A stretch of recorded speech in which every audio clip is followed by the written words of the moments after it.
Welcome, listeners. I'm Silas, your sleepy storyteller, pulling you down the rabbit hole of time, where dreams and memories intertwine. If you enjoy these videos, please tap the like button.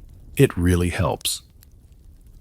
Also, don't forget to subscribe and turn on notifications so you can keep drifting along on your sleepy journey through history. And before we wander down the rabbit hole, share your city and time in the comments. I love imagining our journey threading through every ticking clock.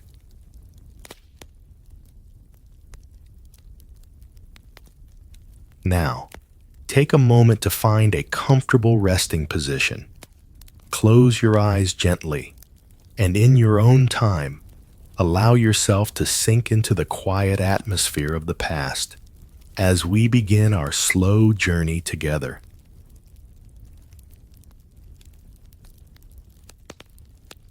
The road curves through the Campanian countryside, still darkened by the storm of ash that has fallen through the long night.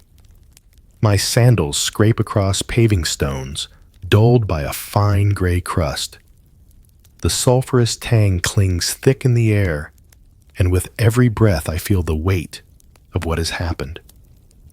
I have walked this way before.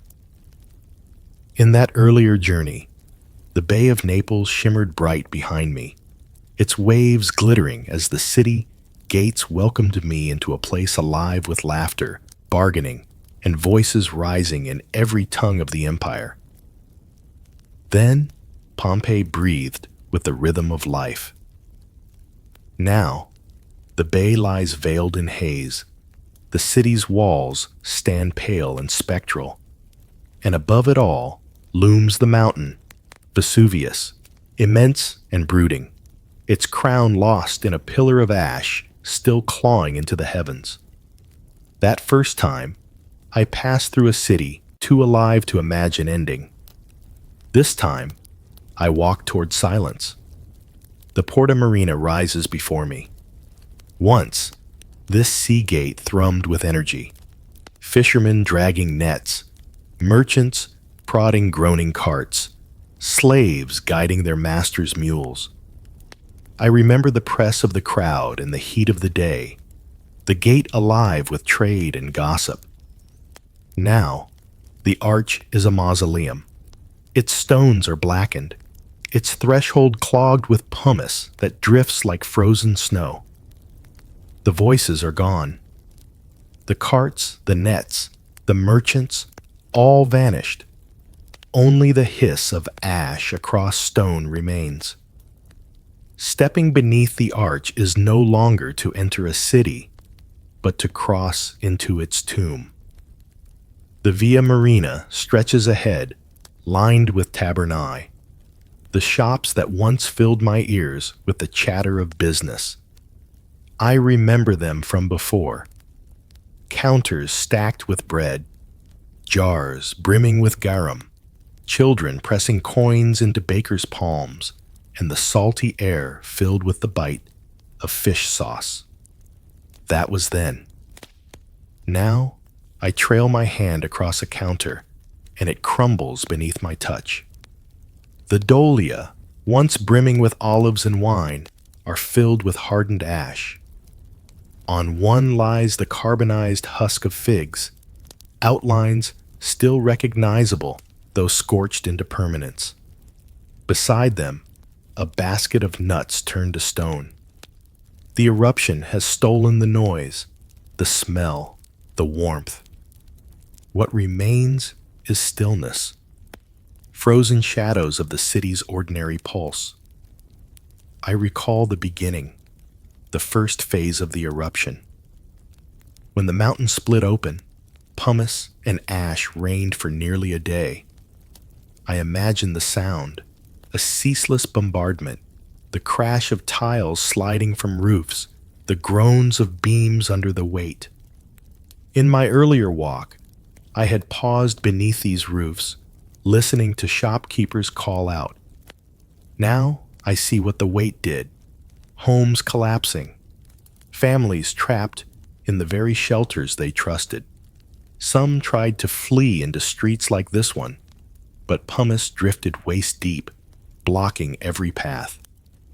Breath became agony as ash scraped raw at the throat, smothering lungs.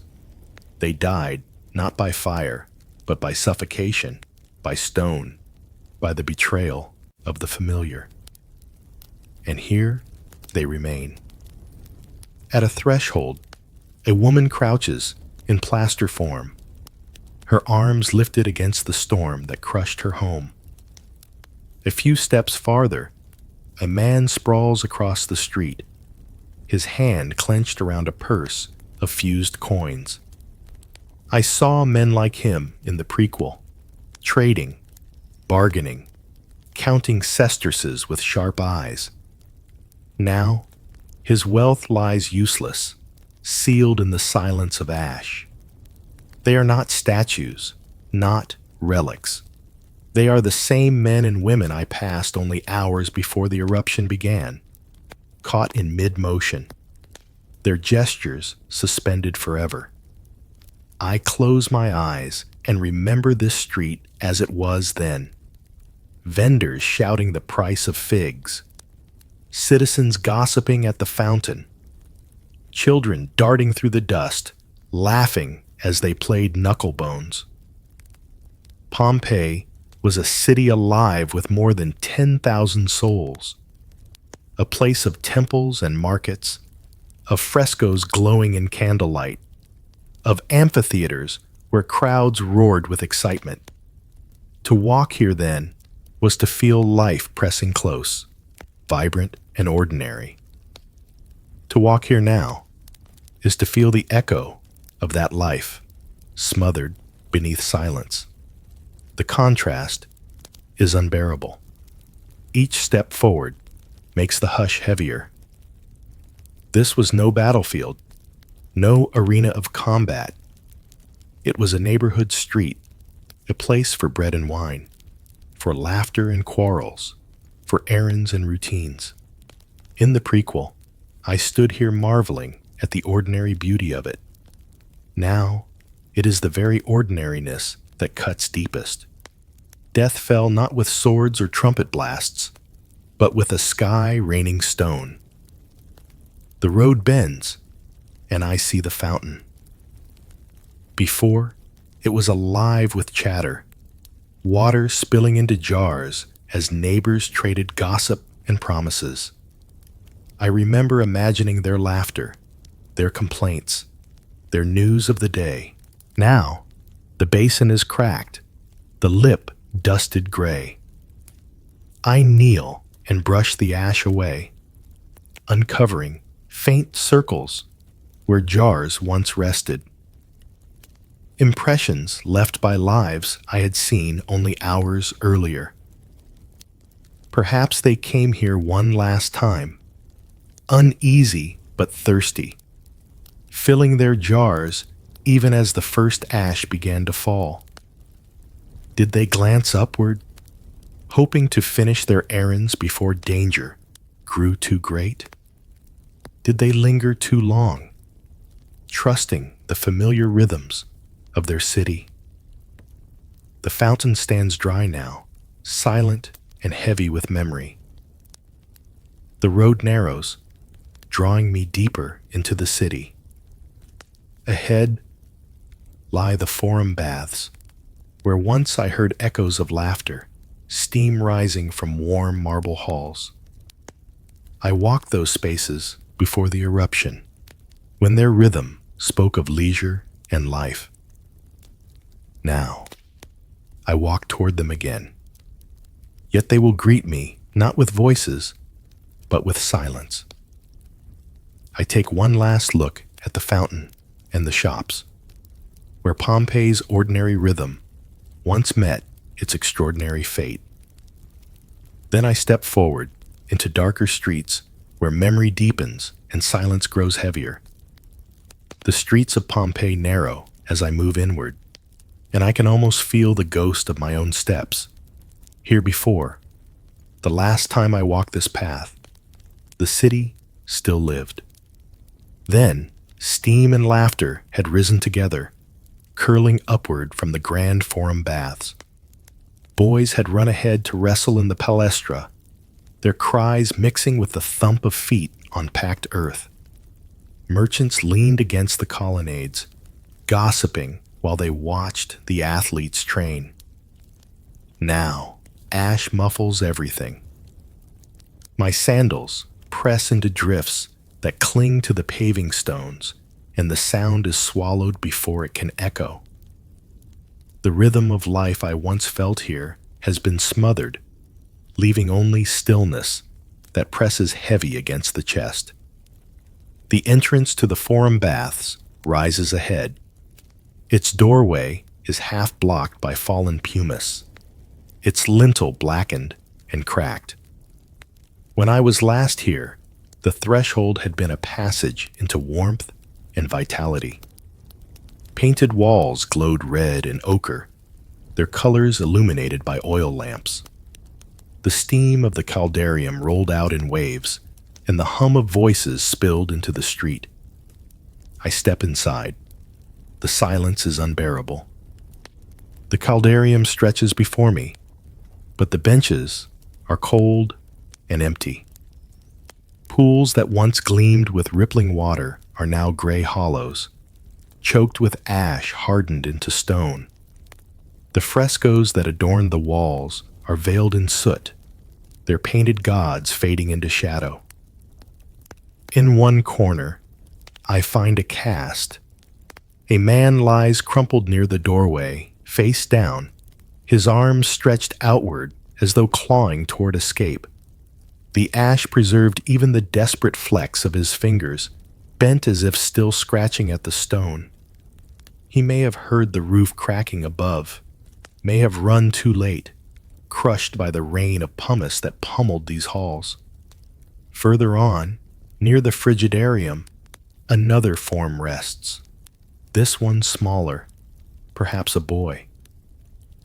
His knees are drawn to his chest, his hands lifted as if to ward off blows from the sky. But here in the baths, there were no swords, no human enemies. Only stone, falling in endless torrents until the city drowned beneath its weight. I pause, remembering the warmth here before. The splash of water as men bathed, the laughter, the heated debates about politics or trade. I can still almost smell the oil rubbed into shoulders after exercise, the sweet tang of unguents that clung to the air. It was a place where Pompeians cleansed their bodies, where community tied itself together in ritual. Now, the very same walls hold not life, but its ending. I step back into the daylight, though it is dim, filtered through the drifting veil of ash. The Palaestra lies ahead, Pompeii's great training ground. Its colonnades, once so proud, stand fractured, columns cracked, their surfaces scored with black streaks from the storm of stone. The courtyard is buried ankle-deep in ash, a gray sea where once boys had raced and wrestled. When last I stood here, I had watched them tumble, laughing, their limbs slick with dust and sweat. I had seen the elders at the edges, nodding in approval or chuckling at youthful blunders. The air had been alive with shouts, the thump of fists against shoulders, the scrape of sandals, pivoting in mock combat. Now, the courtyard is silent. Near one fallen column, a form lies still. A child, preserved in ash. His arms are drawn in, his head tilted back, as though he had tried to look skyward in his final moment. Around him, the ground bears faint impressions where others once stood, their outlines lost, but their presence lingering. The child had likely run here, perhaps thinking to find safety in the wide space. only to be overtaken by the suffocating clouds of ash and stone. At the far side of the palaestra lies the drained pool. Its walls are cracked, its basin filled with ash hardened into a crust. I picture it as it once was, filled with water, shimmering in sunlight. Children splashing, youths diving, the edges lined with voices calling encouragement. It had been a place of joy, of vitality.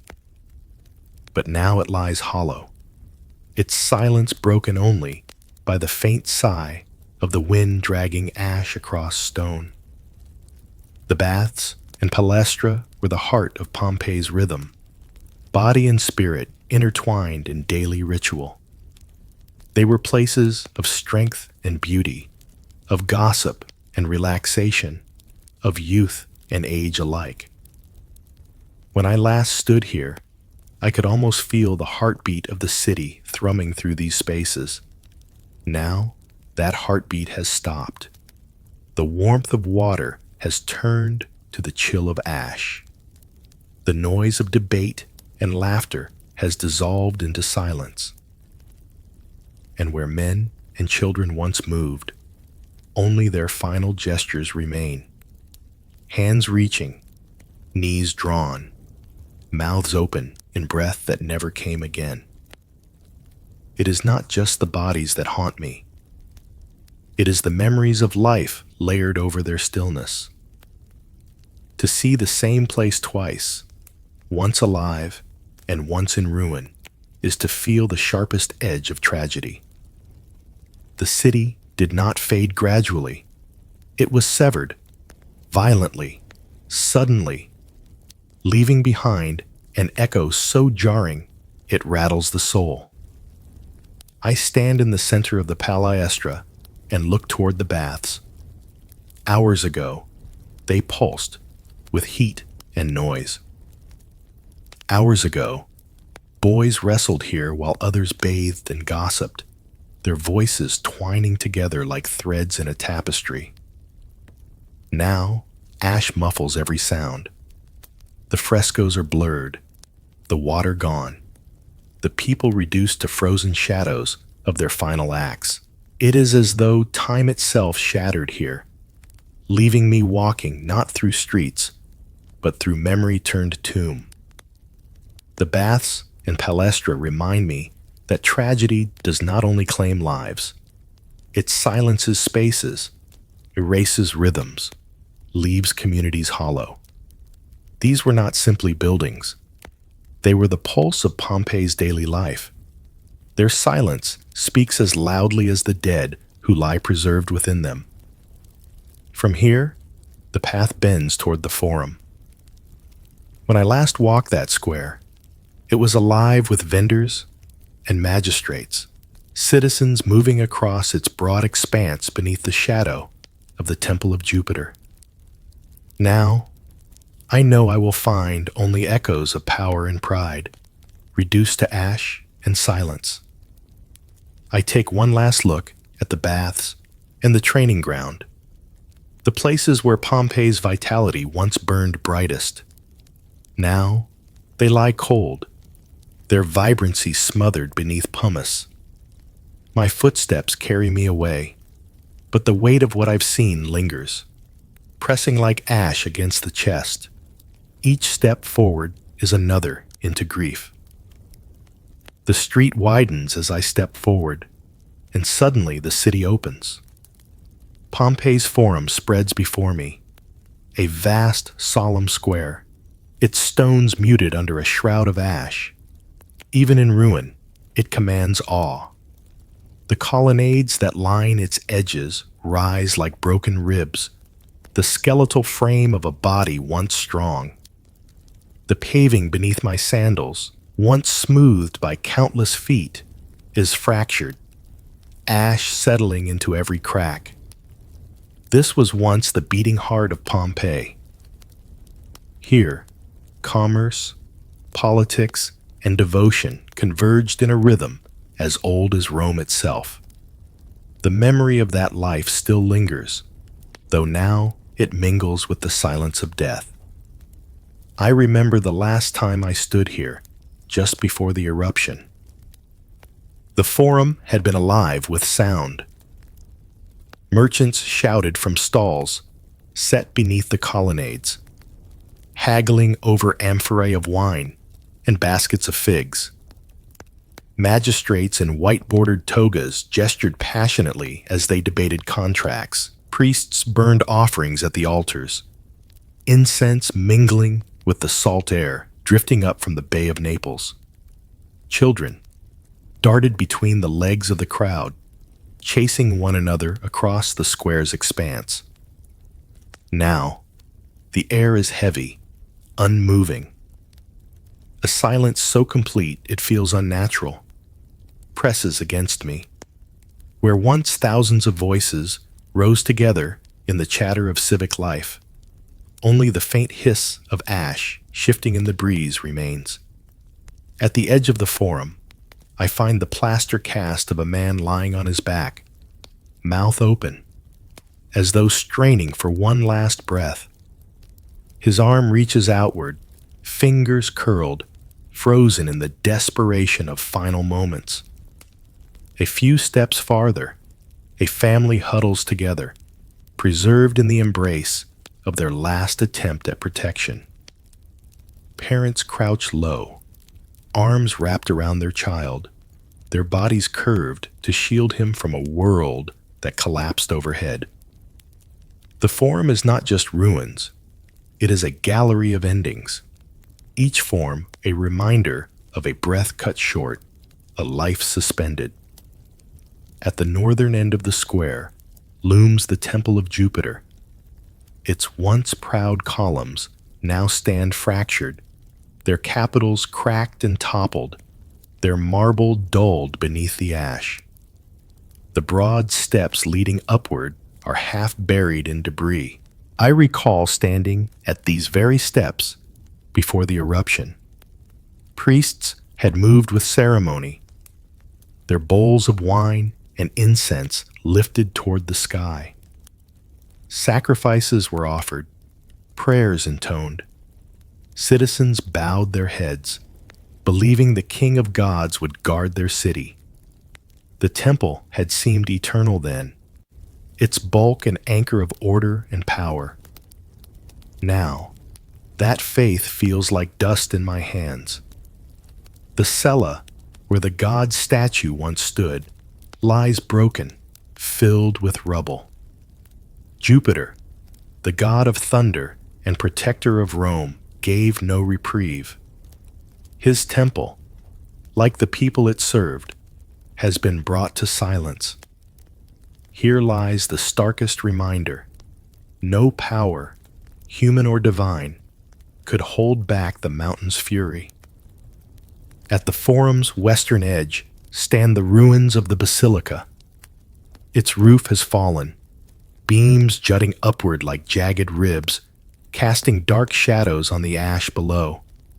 Within that shadow lies another cast, a man in robes, collapsed across the steps.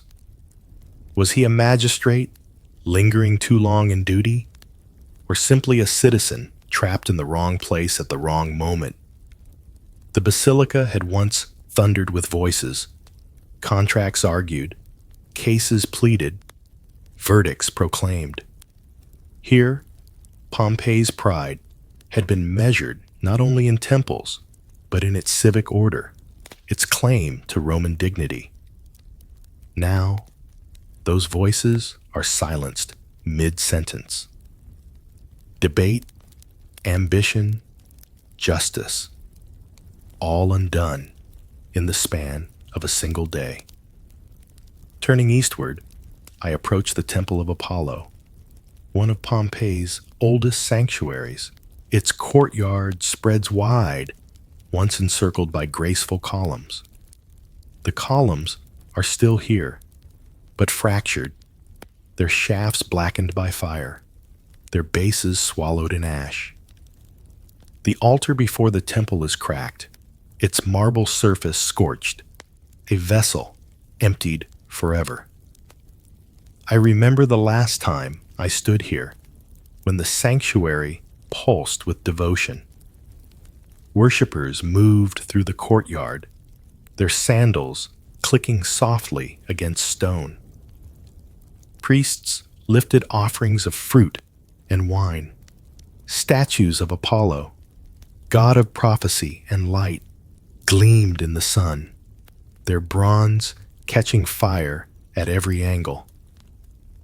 Music drifted faintly from nearby flutes, and prayers rose in murmured cadence. Now, the courtyard is hushed. Against the steps lies the cast of a woman collapsed forward, her hands clutching the edge as though pleading for entry, for protection that never came. Behind her, another form leans against a broken column, knees drawn up, head bowed. Their gestures are not triumphs of faith, but remnants of desperation. Apollo, bringer of truth, had once been invoked here for guidance. His temple now bears only the truth of finality, that no light could pierce the storm that fell from the mountain. Farther south, at the forum's edge, lies the Temple of Venus. Once it overlooked the bay, its terrace commanding a view of the sparkling water, ships sailing in and out with goods and wealth. It had been built as a gesture of Pompeii's pride, a tribute to the goddess of love and beauty, its walls adorned with frescoes and its altars laden with offerings. Before the eruption, I remember standing here in awe as sunlight poured across its stones. Worshippers placed garlands of flowers, the fragrance of roses mingling with incense. Couples whispered prayers for fertility, sailors begged for safe voyages, and the air shimmered with hope.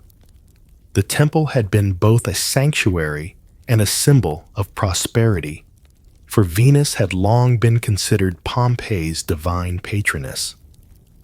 Now, that view is gone. The bay is obscured by haze, the terrace buried beneath pumice. The goddess's temple is shattered, its walls collapsed, its sanctuary broken. Against the altar lies the cast of a youth, face turned downward, one arm stretched across the stone as if in supplication. Perhaps he sought love, or safety, or simply mercy. The goddess of beauty was powerless against fire and ash. The irony is bitter. The temples of Jupiter, Apollo, and Venus, symbols of power, light, and love, all silenced in the same instant. The gods themselves seem absent here, their sanctuaries reduced to ruins, their worshippers to shadows. As I stand at the forum's center, the weight of memory presses heavily. I recall the vibrancy of this place before the eruption, its markets buzzing, its temples fragrant with incense, its courts alive with voices. I recall how ordinary it all had seemed, how permanent. Now, I see only absence. The gods' sanctuaries are broken, the basilica silenced, the colonnades fractured. And yet, even more haunting are the human forms. Men, women, children, preserved in gestures of fear, of protection, of desperation.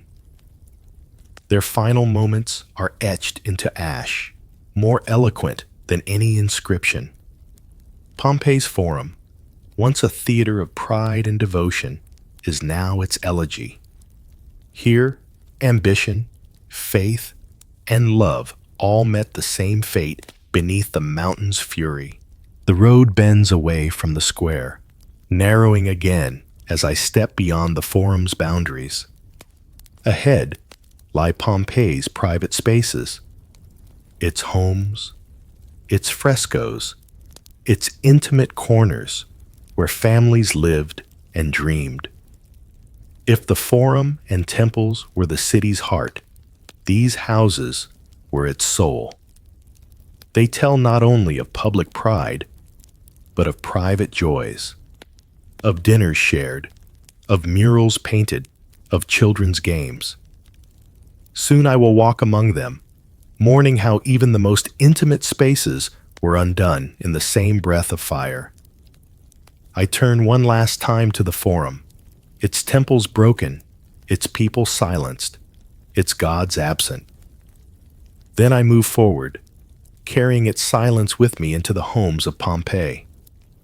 The forum fades behind me, its broken columns dissolving into silence as I move into the narrower veins of the city.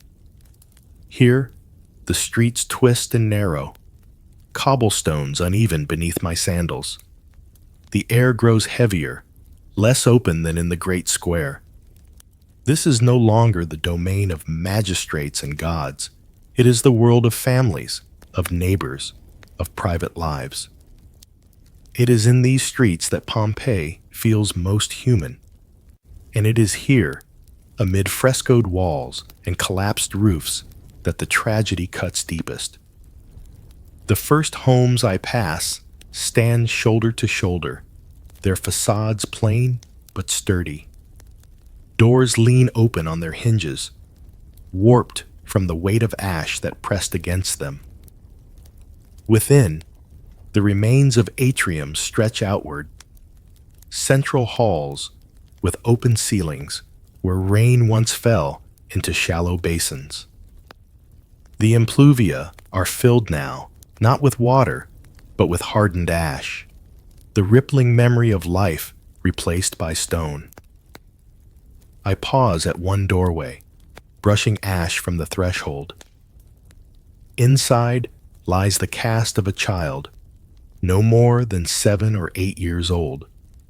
His body is curled, arms wrapped around his knees. Perhaps he tried to make himself small, as children do when storms frighten them. Perhaps he simply sought the comfort of that familiar position. The ash preserved him in the very posture of fear. I cannot help but recall my last walk here, before the eruption.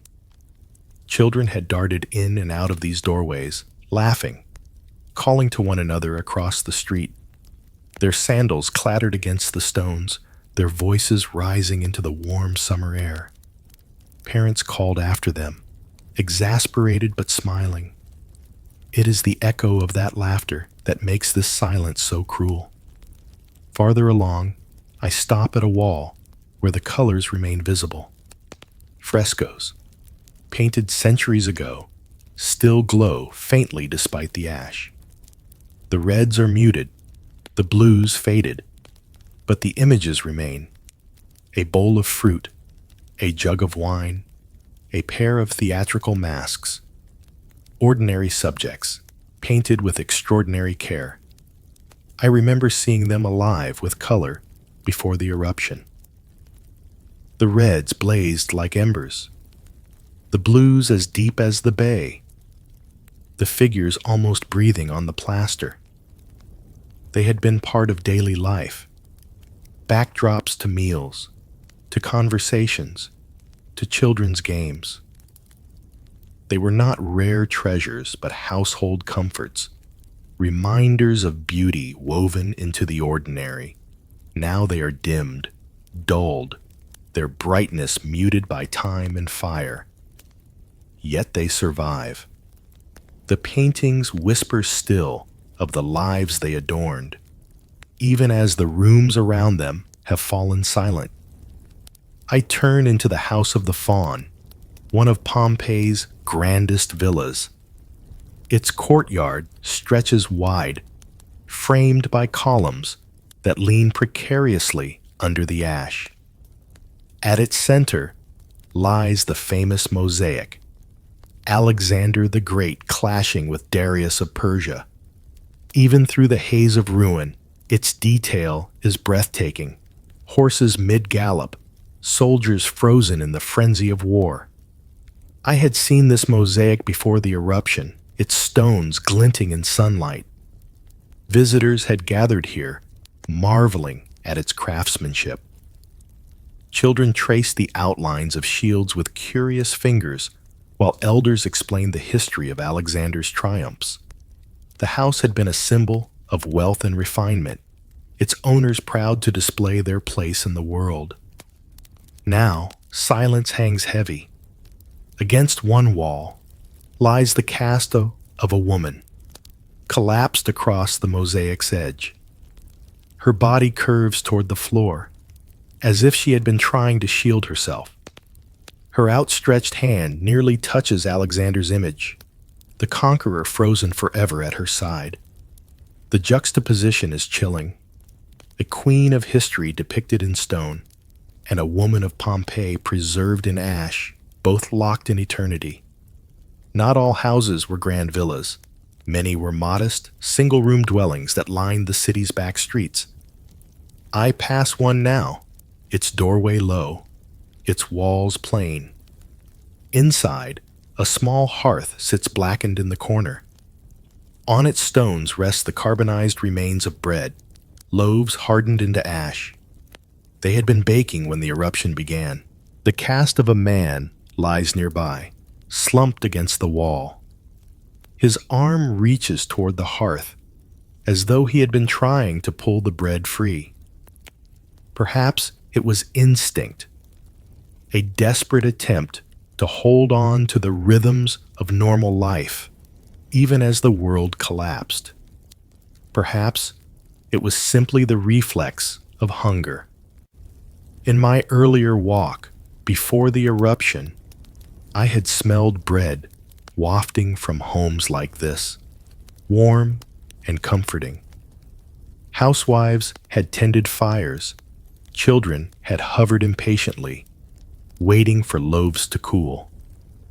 That smell, so ordinary and reassuring, is gone now, replaced by the acrid memory of smoke and ash. I step next into the house of the Vedi, famous for its frescoes. The walls still glow faintly with scenes of myth and legend. Hercules as a child strangling serpents, Priapus weighing his abundance on golden scales, Cupids playing at trade. Before the eruption, this house had been alive with color and light.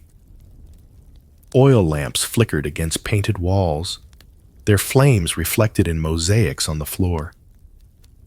Guests reclined on couches, sipping wine, laughing, their words echoing in the high-ceilinged rooms.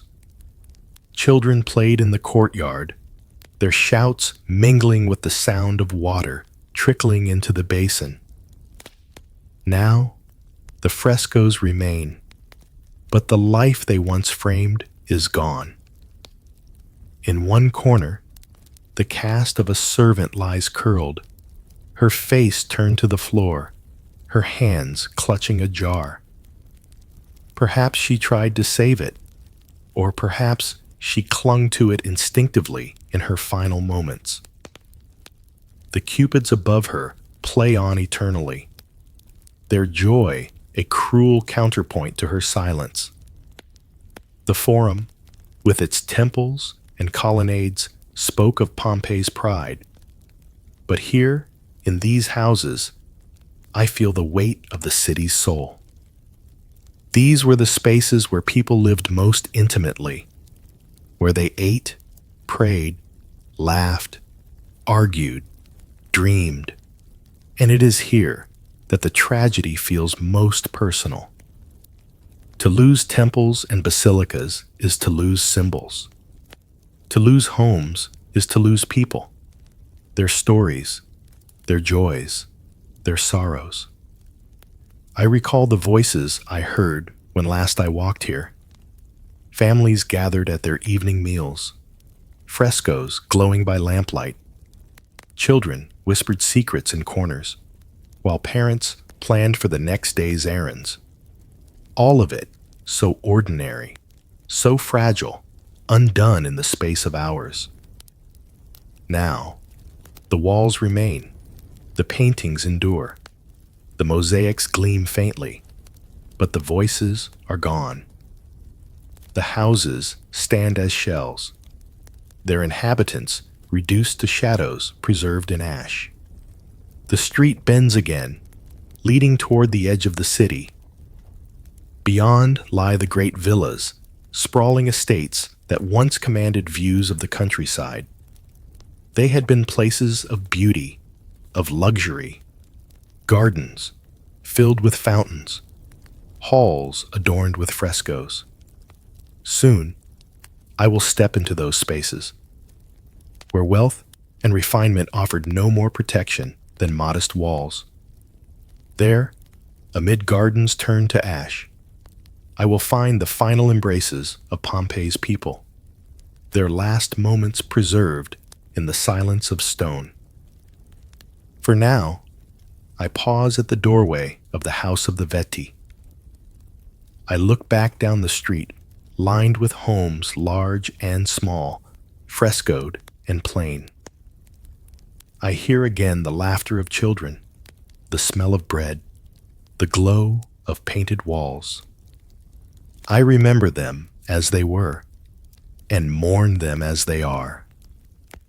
The streets of Pompeii lead me now into its public heart of leisure, spaces where the city once exhaled, where its people gathered not for duty or worship, but for relaxation, entertainment, and escape. I have walked these places before, in the hours before the eruption, when they pulsed with laughter, sweat, and anticipation. Now I return to them in silence, their voices stilled, their echoes frozen under ash. The first to greet me are the Stabian baths, the oldest and among the grandest in Pompeii. Their walls still stand, colonnades framing courtyards that once bustled with life. I step into the apodauditorium, the changing room. Benches line the walls, their stone worn smooth where citizens once sat to shed their tunics before stepping into the baths. I remember it as it was before. Men chatted loudly here, swapping gossip about politics, about trade, about gladiators. Children splashed at the basins, their laughter rising like bird song. Oil lamps flickered on painted walls, frescoes of dolphins and tritons dancing across plaster still damp with steam. Now, the frescoes are dulled, their colors muted beneath a haze of ash. The benches are coated in gray dust, empty. Against one wall lies the cast of a man who never made it farther than this room. He crouches forward, his face pressed against his knees, as though making himself small could shelter him. But no walls here were strong enough to keep out the suffocating storm. I pass into the caldarium, the hot room. Its vaulted ceiling arches above me, its once glittering bronze fittings now darkened. The great basin, once filled with steaming water, lies dry. I run my hand across the smooth stone edge, still faintly warm to the imagination, as if heat lingers in memory alone. The baths were more than hygiene, they were ritual, social glue. Here, slaves massaged aching muscles, barbers trimmed beards, and politicians whispered bargains in clouds of steam. To stand here now is to feel the absence of that vitality. These rooms, once alive with chatter and sighs of relief, are silent tombs. In the tepidarium, the warm room, I find two casts. A boy lies face down on the floor, his hands outstretched. Beside him, a woman sprawls, her body twisted as though she collapsed mid-stride. Perhaps they thought the thick walls of the baths would protect them. that the vaulted ceilings could withstand the rain of stone. Perhaps they came here seeking safety, only to find a slower death in the choking air. I pause, my chest heavy. To perish in such a place, where one once came for cleansing, for renewal, feels doubly cruel. Leisure turned to trap, sanctuary to prison. I step back into the streets, following the road southeast toward the great amphitheater.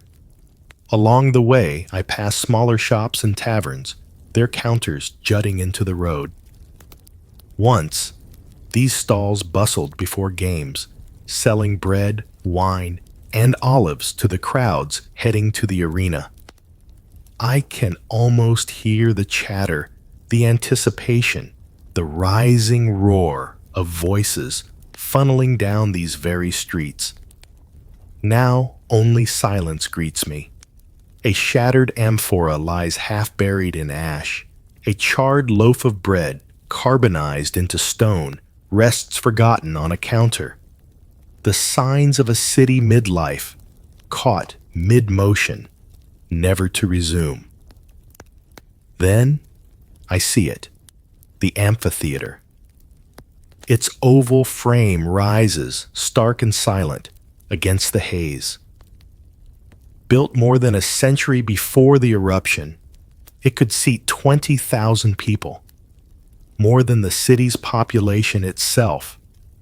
It was Pompeii's grandest stage, where gladiators fought, where crowds roared, where life and death became spectacle. I step through the great archway into the shadow of the arena. The silence here is suffocating. I imagine the sound as it was before. Drums pounding, crowds chanting, the clash of steel against steel. The sand of the arena stained with sweat and blood. The victors raising their arms to the cheer of thousands. Now, the arena is filled with ash, the stands empty. In one corner, a group of castes lies huddled together, families who fled here in desperation, perhaps believing the open space would save them. They lie in a tangled cluster, arms reaching, bodies twisted, their faces frozen mid-breath. Death did not distinguish between gladiator and spectator, between rich and poor. I walk down onto the arena floor. My footsteps crunch softly on the layer of ash. Above me, the stands rise in stillness, rows upon rows of seats waiting for a crowd that will never return. The wind whistles faintly through the arches, carrying dust like smoke. The amphitheater embodied Pompeii's love of spectacle, its hunger for drama, for contest, for the thrill of life balanced against death. Now it stands as the ultimate stage of tragedy. No planned combat could match the mountain's fury. No gladiator's death could rival the thousands claimed in hours. I think of those who sat here only days before, cheering, eating, laughing. They could not imagine that their city itself would become an arena, with Vesuvius as both gladiator and executioner. The cheers are gone, replaced by silence deeper than any I have known. Leaving the arena floor, I step into one of the vaulted corridors beneath the stands. The walls are blackened, the ceilings cracked. Here I find another cast, a gladiator still in his gear, his body bent forward as though he had collapsed mid-flight. Perhaps he had been training or preparing for combat when the sky turned against him. Perhaps he had hoped to fight another day. The mountain ended his struggle in an instant. I run my hand along the wall, its stones rough beneath the ash. These corridors once thrummed with energy, gladiators preparing, vendors hawking food, children running hand in hand toward their seats. Now they echo with nothing but memory. From the amphitheater, I walk outward, toward the villas and gardens at the city's edge. It is there that Pompeii's most haunting images remain. Families in their final embraces, lovers clinging to one another, children sheltered in their mother's arms. The baths and the amphitheater were places of leisure, of escape, of spectacle. To see them now, silenced, filled with ash and death, is to feel the weight of the eruption more than ever. Pleasure, spectacle, ritual. None could withstand the fury of the mountain. I pause at the gate, looking back at the amphitheater's archway. Once, it was a place of entertainment. Now, it is a monument to silence. Ahead lies the last step of my walk. The gardens, the final embraces, the most intimate shadows of Pompeii's tragedy. The streets grow quieter as I move beyond Pompeii's crowded heart. Here, at the city's edge, life once slowed. Villas opened onto courtyards where fountains splashed, frescoed walls glowed with painted gods, and gardens offered shade from the Campanian sun. These spaces were meant for leisure, for family gatherings, whispered conversations, and the soft rhythm of life carried by birdsong and breeze. But now, they are altered beyond recognition. The gardens, once full of flowers and herbs, are blanketed in ash. Pergolas that once bore grapes are brittle skeletons. What had been sanctuaries of beauty have become sanctuaries of silence. As I pass beneath a half-collapsed colonnade, I cannot help but remember what it was like to walk here before the eruption. The vines were heavy with fruit then, their green spilling down in living curtains. Children darted between the pillars, playing games with pebbles and knuckle bones. A father reclined at a low table, his cup of watered wine catching the sunlight, while a mother scolded her children with a smile she could not quite hide. Servants tended to the herbs along the garden beds, pulling mint, rosemary, and basil for the evening's meal. That day, the air was rich with ordinary life. I heard laughter, smelled warm bread, wafting from kitchens, and saw frescoes glowing with fresh pigments. No one believed the mountain looming overhead could erase it all so suddenly. Now, retracing my steps, in the early hours after ruin, the silence of the gardens makes that memory ache. Ahead, near the base of a crumbled wall, two figures lie preserved in plaster. A mother and her child. She cradles him in her arms, her body bent protectively around his small frame.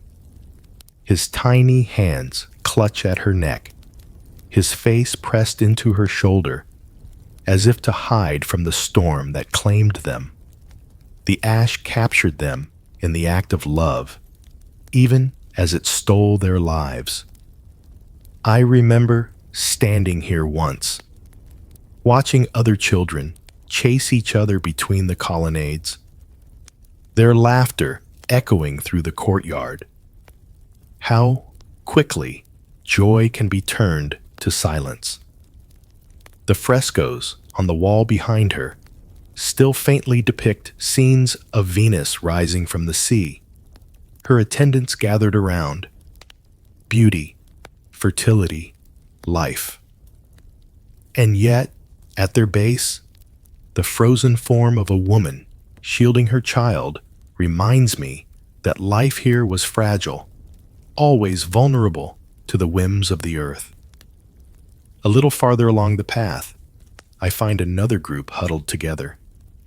Perhaps a family, perhaps neighbors who sought shelter side by side. One man's body stretches outward, his arm reaching in futility, as though he believed escape was still possible. A woman crouches beside him, her face turned away. A child lies twisted, caught mid-struggle. When I walked here before, I saw servants laying out garlands for an evening gathering, their laughter light as they arranged roses into baskets. I remember voices rising in song from the atrium. To look now at these forms, preserved in their last desperate posture, is to feel the rupture between what was and what became. Did they believe, in those final moments, that they could outrun the suffocating surge? Did they think that if they clung tightly enough to one another, life might somehow hold? Their gestures remain as testimony to a hope extinguished in an instant. The villa gardens were once sanctuaries of comfort, meant to soothe. Now they are shrines. I walk past a dry fountain, its lip cracked, its basin filled with ash instead of water. Before, it sparkled with sunlight, trickling gently while children dipped their hands into the coolness. Families lingered here in the evening, listening to the burble of water as the sky dimmed. But in the moment of catastrophe, water turned to ash, sound to silence. The fountain is a grave now, its memory heavier than stone. And then I see them, the most haunting group of all. At the edge of the garden, several figures lie in their final postures. A man sprawls sideways, his arm wrapped around a girl who clings to him with all the strength she had. Another woman sits nearby, her knees drawn to her chest, her head bowed low, as if she could hide from the world's collapse. I remember this place from before. The villa's owner showing off his garden to guests, servants pouring wine beneath the shade of grapevines. There had been talk of politics, of trade, of the next festival at the amphitheater. The night was filled with music and laughter. Now, silence. That music has ended, replaced by the everlasting stillness of bodies preserved in ash. These people are not ruins. They are not statues. They are frozen gestures. Their humanity etched into every curve of plaster, every curl of limb. Pompeii's gardens were designed to show beauty, wealth, and culture. Today, they show something else: fragility. The frescoes on the walls, once glowing with color, now seem dim beside the stark presence of these preserved forms. I walk slowly among them, my heart heavy. The tragedy of Pompeii is not only the destruction of buildings, but the silencing of lives, ordinary, vibrant, irreplaceable. The mother shielding her child, the family clinging together, the man who still believed he could reach safety. I think of the day I walked here before the eruption, of laughter, of music, of families savoring the sun. That memory and this silence blur together until it feels as though I am walking through two Pompeiis at once, one alive and one entombed. I pause at the far edge of the garden and look back across the colonnades, the cracked fountains, the frozen figures. The silence presses down until it feels like a weight upon my chest. Pompeii was not a battlefield. It was not a kingdom toppled by war. It was a city of families, merchants, children, and neighbors. Life was lived here in ordinary joy until one morning when the sky betrayed them. And yet, what endures is not the wealth, not the frescoes, not even the villas themselves. What endures are the gestures of love, of fear, of instinct, the final acts that bind us across centuries. As I turn to leave the villa gardens, I feel the city's silence clinging to me. Pompeii is no longer only a place of ruins. It is a mirror reflecting our own lives, our own fragility, and the reminder that what survives beyond stone is love itself. And so, listeners, I leave this walk heavy with mourning, carrying the memory of those I have seen.